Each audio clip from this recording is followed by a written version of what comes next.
views expressed on this broadcast of Step by Step Towards Emotional Sobriety with Dr. Alan Berger do not necessarily reflect those of Take 12 Radio, KHLT Recovery Broadcasting, or our affiliates. Take 12 Radio and KHLT Recovery Broadcasting are not affiliated with any particular 12-step fellowship.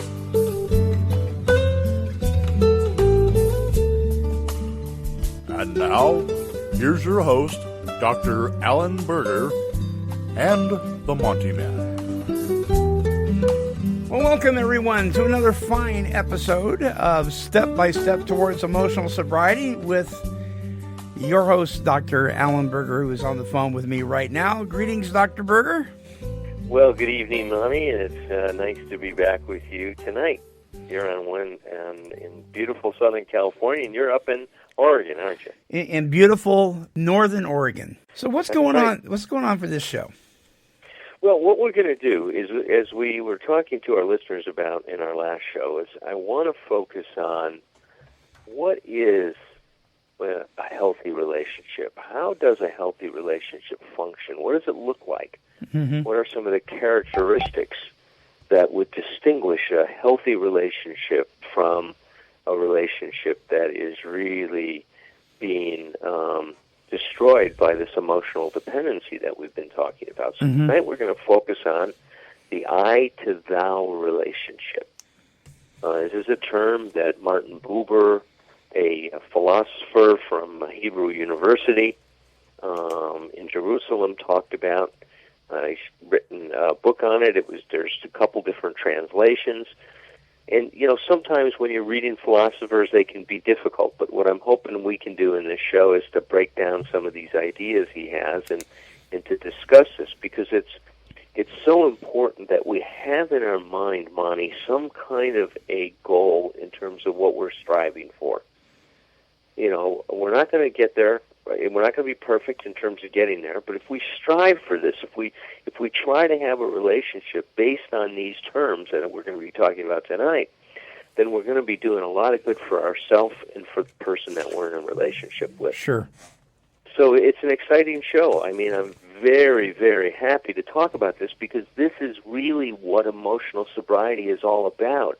It's being able to be in relationship with ourselves and with others in a balanced way, in a healthy way. And so we're going to talk about that. But before we do, let's talk about the effect of emotional dependency. Okay. Right, the thing that Bill talked about, and we've been doing, discussing this a lot in previous shows, but I just want to summarize a few things. First of all, because of our emotional dependency, we became very much focused on other people as sources of approval or disapproval. It tended to make us very vigilant into how people were looking towards us, because our self-esteem, our self-worth depended on whether we were being accepted or not by them. Sure. So this was a this is a powerful thing that turned people into objects, instead of into being people. So what do I mean by that? Well, what I mean is that when we go in that direction, when I start looking at people as sources of approval or disapproval, now they've become an it to me, not a person. Because I'm seeing them as what they can do for me, and I'm no longer seeing them as a person. So what this emotional dependency does is it's turned us into an it. We're an object that we're trying to market to the world. And, please accept me, please love me, please help me feel like I belong. That's what we're doing. So we turned ourselves into an object. And then we've also, as a consequence of that, we objectify the whole world. Because whatever we do to ourselves is what we're going to do to other people.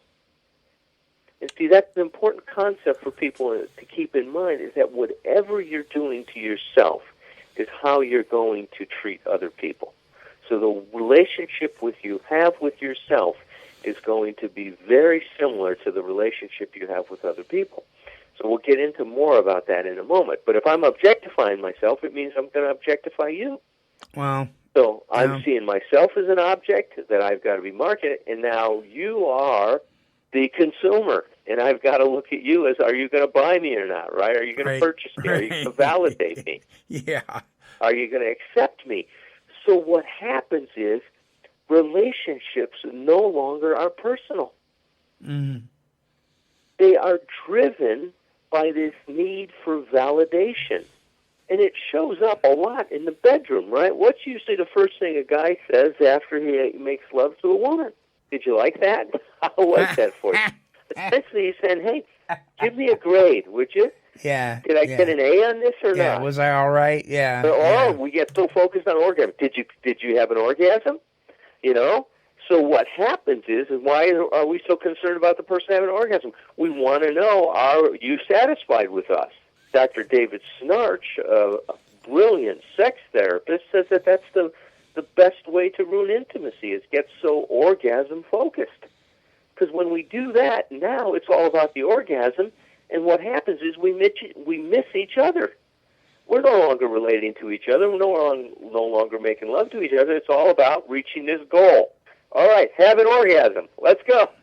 Yeah, it's really animalistic almost. Yeah. Yeah, and so what happens is that we lose that personal connection. It's no longer, there's no intimacy there, Monty. Mm-hmm. It's all of this acting and performing and being graded.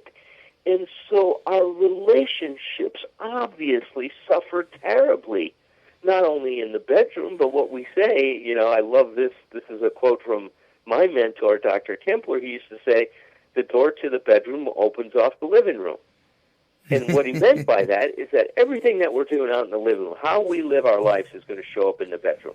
So if we're objectifying ourselves, if we've got to perform to be okay, if we're doing all these things, then that's exactly how we're going to function in the bedroom. Well, you see, now you're meddling, because my bedroom door does come off of the living room. Oh, no, Monty.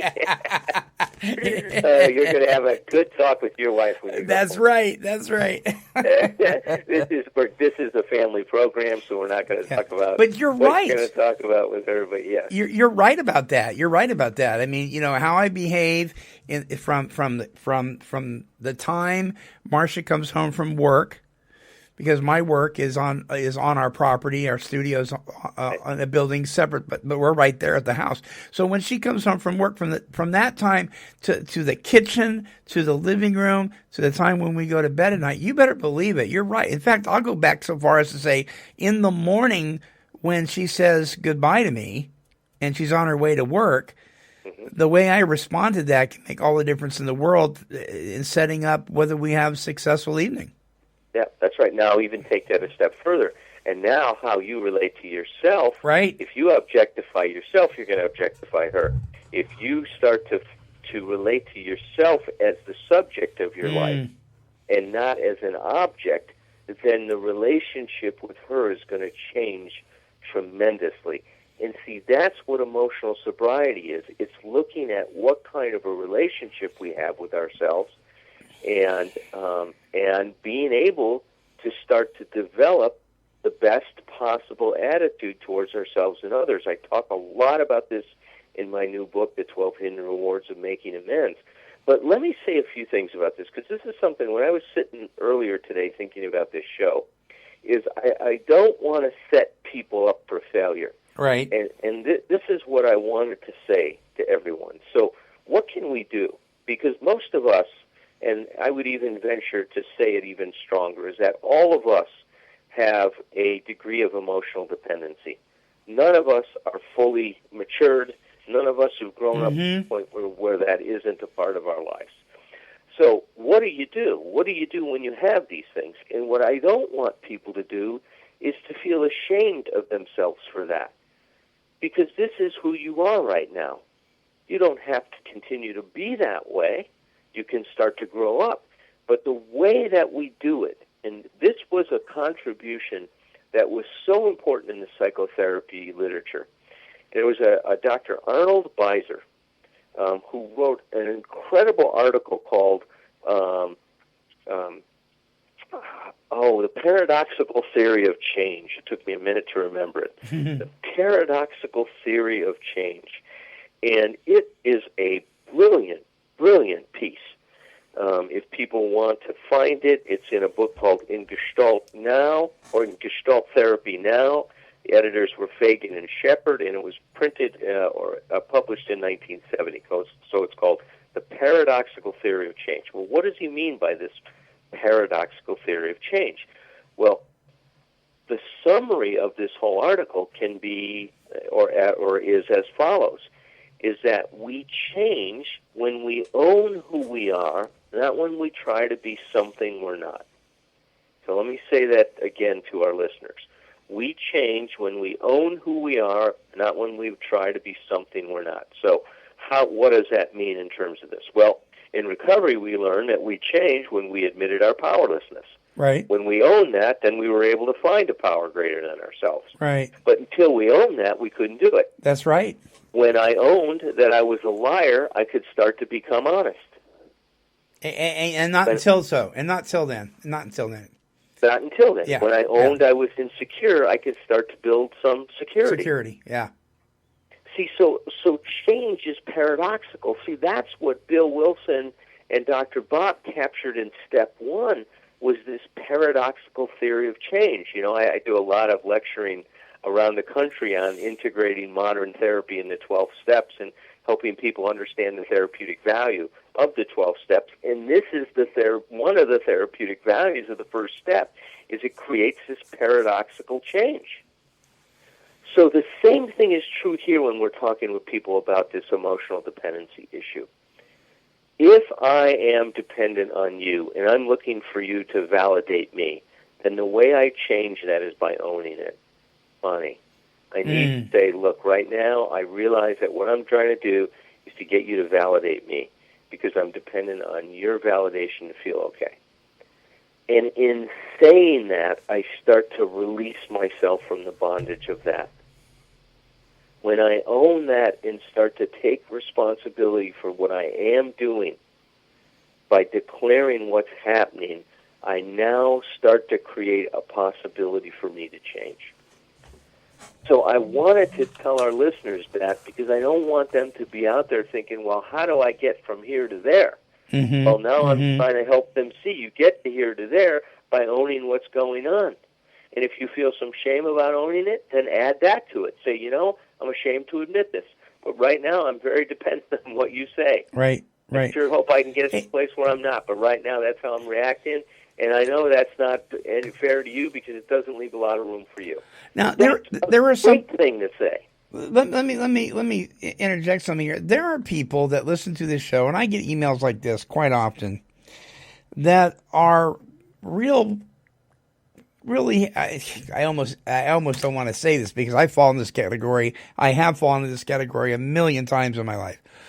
But I'm going to say the word, for lack of a better term, control freaks. Now, somebody told me one time, they said, you're a control freak. And I said, yeah, why should today be unlike any other day? I mean, you know, what is your point?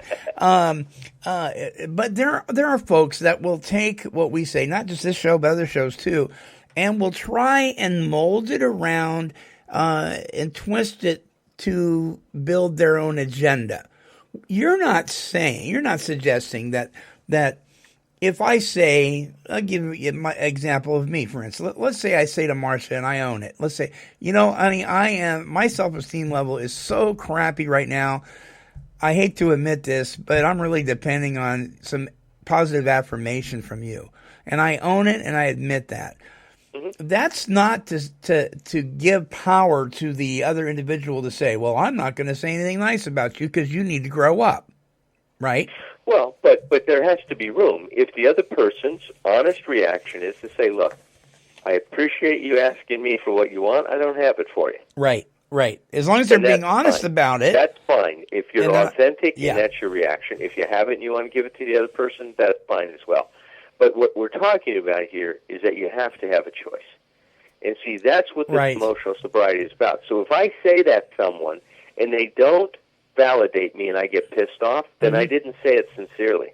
Right. I was saying it with expectations. What we're trying to do is get people to say it without making it a rule. Right. Without making it an unenforceable rule. So in a healthy I to thou relationship, so let's go to that now. and I know we're going to take a break here in a few minutes, but let me just say this about it, and then we'll go into this a lot more when we come back from the break, Monty. Okay. Is in a healthy relationship, in an I-to-thou relationship, there's room for both of us. Right. There's room for you to be yourself, and there's room for me to be myself. So when I come to you with that and you don't have that positive affirmation to give me, I can accept that or not accept that and say it's hard to accept that, and you can come back and say, well, that's tough, that's just where I'm at, and we can be who we are. And be okay with that.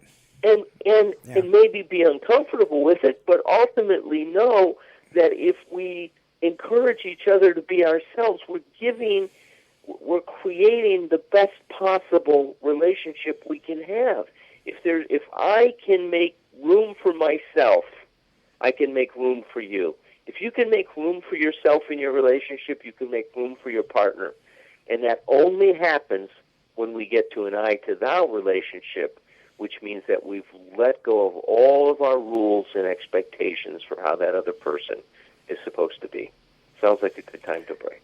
That's great stuff. That's great. So, folks, don't go away. We'll be right back right after this. Hey, folks, it's the Monty Man. Isn't the internet great? Listen, now you can take 12 Recovery Radio on the go, anywhere you go, simply by visiting us and subscribing to us on any of your favorite podcasting platforms. The easiest way to get there is visit our website at take12radio.com and click on any of those main platforms and subscribe to Take 12 Recovery Radio. All right. Let's rejoin this conversation with Dr. Berger and myself on the topic of the I-to-thou relationship. So we're talking about the I-to-thou relationship with Dr. Berger on this show, the model for healthy relationships. And there isn't any of us that couldn't use some polishing up on our relationships with each other. Yeah. So we're using this I-to-thou as a model, and let me explain what this I-to-thou relationship is. I think our audience is getting some hits. So in my emotional immaturity, my relationships become an it to an it. I'm an it relating to you as an it. So they're not personal.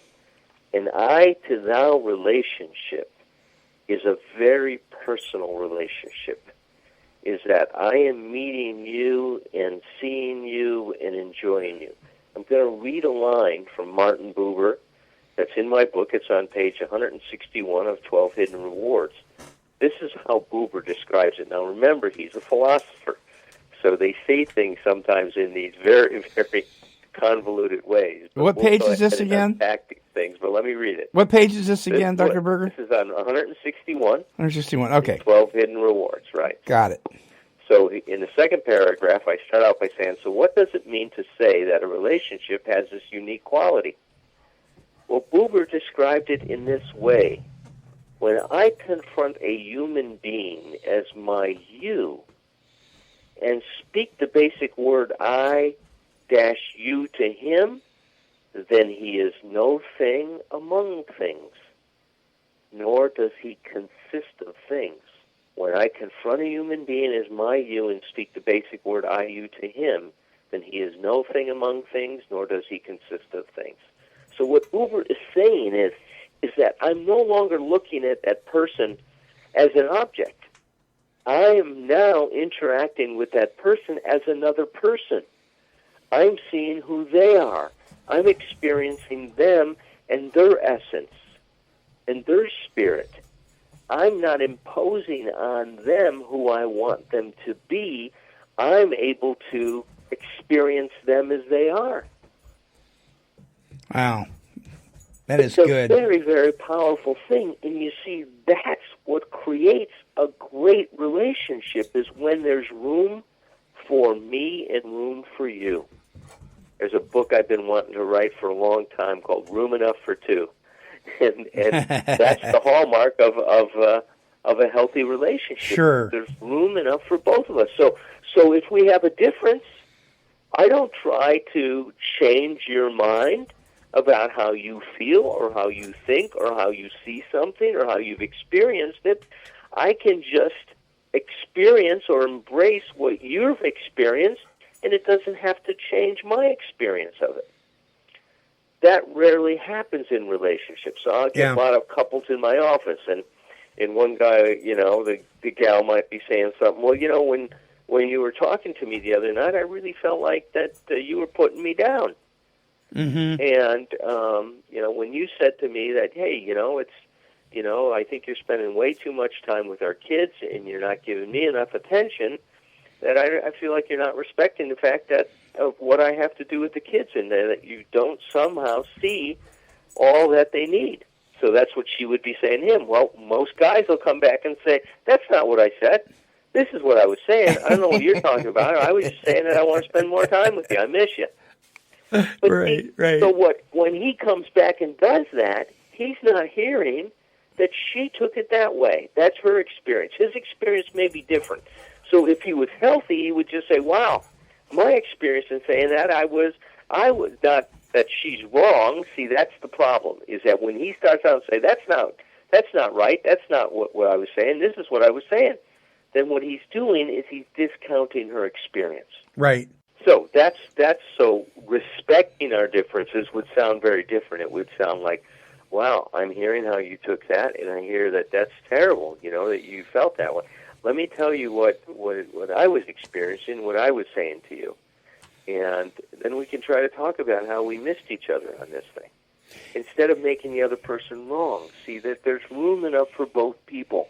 So one of the hallmarks of this I to thou relationship is that there is a mutual respect. There's not a demand that says you've got to think about this the way I think about it. You've got to feel about this the way I feel about this. You've got to care about this the way I care about this. See, that's the problem with the emotional dependency. The emotional dependency wants to make everybody just like us, so that they feel the way we feel, they think the way we feel, they care the way we want them to care, and there's no room for another person when we're doing that. Right, and so we feel like in order to be okay with ourselves, we don't like to admit this, but if we're paying attention to what you've been saying through all these shows that we've done, what we're doing is we're not okay with ourselves unless what's important to me is important to you. And it's wonderful when it matches up and it's important to you.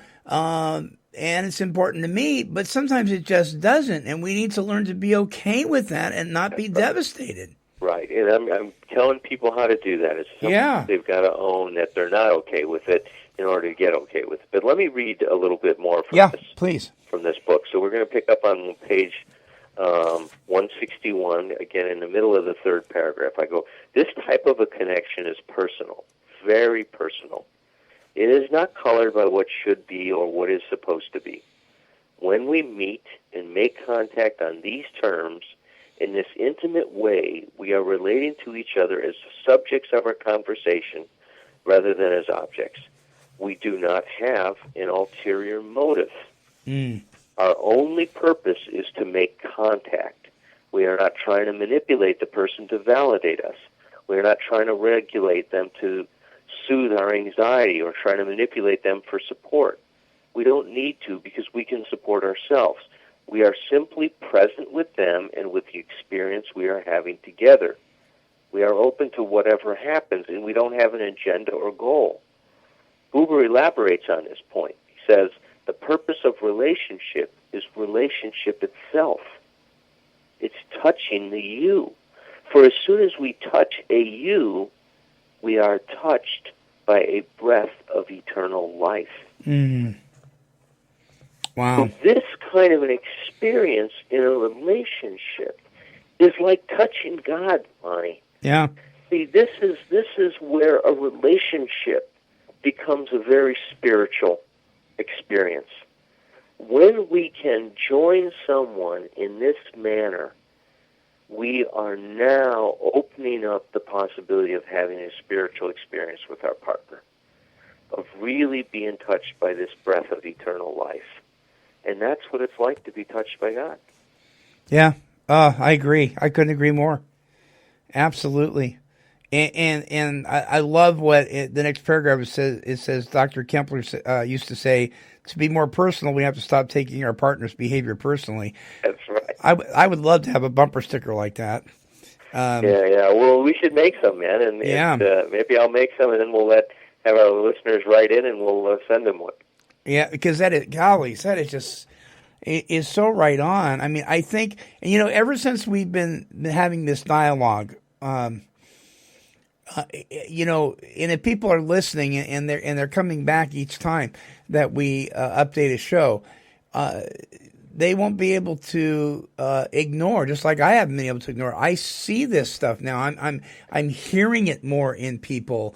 And in fact, the other day I was reading a post of one of my sponsees, and I says, perhaps you should come over and we should listen to one of the episodes on Step by Step Towards Emotional Sobriety, because I saw what was happening. And of course, one of the things we learn to do in recovery is to see that stuff on ourselves when it's applicable. And this is just marvelous stuff, Dr. Berger. Yeah, no, it's really helpful, and I know a lot of our listeners are appreciating this, and that's great. I mean, that's what we're doing this show for, is to pass on some of the stuff that's been passed on to us, Monty. Yeah, right on. So let me go into this a little bit more in terms of talking about what happens if we do this, and later on in that chapter, and I'm hoping that if you haven't picked up a copy of my book yet, please do so. In fact, until the end of this year, Hazelton is having a special promotion. If you buy all 3 of my books, 12 Stupid Things That Mess Up Recovery, 12 Smart Things to Do When the Booze and Drugs Are Gone, and my new book, The 12 Hidden Rewards of Making Amends, that you can get 20% off. And all you have to do is type in the promo code BURGER20. So please pick this up, because people are reading this and just saying that it's been a very, very helpful resource in their recovery. So this is what, later on in the chapter, on page 166, I talk about Dr. Greenwald, who is a Gestalt therapist. Everybody knows by now I'm a Gestalt therapist. Right. I just love how Gestalt people that are Gestalt therapists think about life and think about relationships. So this is what he says about what are the benefits, right? What is the reward that comes from having this I to thou relationship? And because this came out of the book 12 Hidden Rewards, I claim that when we go to make amends, we are creating the possibility of I to thou relationships with other people. So this is what he says. He says, good contact with our intimate self, right? With our and with our intimate other, and that's with whether it's God or whether it's with a person we love, provides an enormous energy with which to relate to our world in a most satisfying, most meaningful, and creative fashion. It provides us with the ability to experience great joy and excitement because of the limitless potential for self-discovery and growth and the increasing ability to function in the world. This is the optimal condition for fulfillment of ourself and for living a meaningful, nourishing life. So that's what happens is when we start to make contact this way, is we do get filled. We do get everything that we need because the richness of the kind of contact that we're making.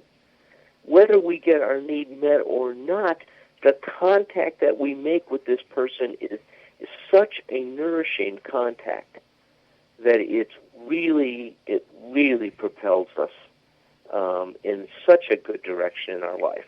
That's why people, when they find God, right, and they've never had a higher power in their life, Monty, and they are just filled with this new energy, right? These new possibilities. When we have a healthy relationship, it's incredibly inspiring. It makes you want to be the best possible version of yourself that you can be. And in a healthy relationship, it does help us move in that direction. And especially when there's frustrations. I tell people all the time, just because there's trouble in your relationship, it doesn't mean something's wrong. Relationships are designed to create trouble. Right. Trouble grows people. Relationships are people growers. I mean, that's the bottom line. But we have to learn how to meet that trouble how to digest it, how to chew it up so that we take from it the important lessons in our life. You know, it's the trips to Disneyland and the campouts and the whitewater rafting trips and all these wonderful things are wonderful in families, but it's those crisis times that really, if gone through properly, really bond people. Isn't that true? Yeah, it's true. It's truly true, and it really, it's kind of the grinding. I call it the grinding that takes place. That's what refines people. It's like the pressure, right, that the coal receives underground turns it into a diamond. It's the same kind of thing that happens in relationships.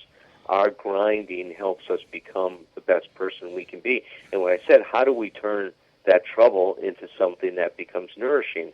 It's by looking at ourselves, not blaming the other person for what they're not doing, but looking at ourselves to see what this means about us and what do we have to do to hold on to ourselves.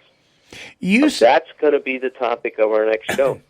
In 2 weeks, we're doing this every other week. How to hold on to yourself? Yeah, we're gonna talk about how do we hold on to ourselves. What are some of the tips that I can give our listeners so that they can start adding more self when they're in trouble in a relationship? And see, that's what we're talking about, is that when you're in trouble, the solution becomes adding more self. And in our next show, our listeners are going to learn all about what that means. You said something at the last show that, and I forgot to bring this up, but it made me think of the struggle that takes place when a baby chick is hatching from an egg. And I know you've heard this example. Maybe some of our listeners have too, but I'm always fascinated by it. I mean, there's something about the struggle that brings forth life. And when somebody breaks that egg open for that chick, it'll die. Yeah. It's got to go through that stuff. Well, another great show, Dr. Berger. I'm excited about our next show, How Do We Hold On to Ourselves? It really is true. If you've got low self-esteem, you're not going to esteem anybody else, right? Yeah. You're going to try to get people to esteem you. Right. See, that's the problem. Is that with our low self-esteem, then we're going to want the world to do for us what we can't do for ourselves. Yeah, I hear you. Oh, wow. Okay, the links to Dr. Berger's website, his email is right here at take12radio.com. Well, thank you, Dr. Berger, once again. Well, Monty, it's always great doing a show with you. I love you. All right, folks, don't forget our email address, take12radio@comcast.net. Until our next broadcast, this is the Monty Man along with Dr. Alan Berger, and we're wishing God's perfect serenity for you. Bye-bye.